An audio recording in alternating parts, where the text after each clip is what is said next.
আন্তর্জাতিক অপরাধ ট্রাইব্যুনাল আইনের বৈধতা চ্যালেঞ্জ করে করা রিট আবেদন খারিজ করে দিয়েছেন হাইকোর্ট। মঙ্গলবার বিচারপতি খিজির আহমেদ চৌধুরী ও বিচারপতি মোহাম্মদ জিয়াউল হকের হাইকোর্ট বেঞ্চে রিট আবেদনটি শুনানি শেষে খারিজ করে দেন। আবেদনকারী আইনজীবী মহসিন রশিদ বলেন, হাইকোর্টের এই সিদ্ধান্তের বিরুদ্ধে আপিল করবেন তিনি।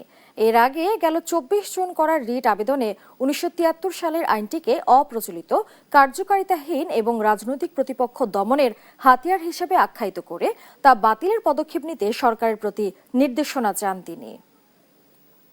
একটি ডাইরেকশন দেন গভর্নমেন্টের উপরে, যেন গভর্নমেন্ট এইটাকে লেজিসলেচারে নিয়ে এইটাকে বিলুপ্ত করে এইটাকে। আর আমি কোর্টকে বলেছি যে আপনি শেখ হাসিনার ট্রায়াল করেন, যার করেন, আপনি নতুন ট্রাইব্যুনাল করেন, এই জিনিসগুলি সেখানে আনেন, কিন্তু যে কাজের জন্য এটা ছিল এই কাজটা আর করতে পারবেন না। যাই হোক, ওনার বুদ্ধি মতন, চিন্তাধারা মতন রিজেক্ট করেছে।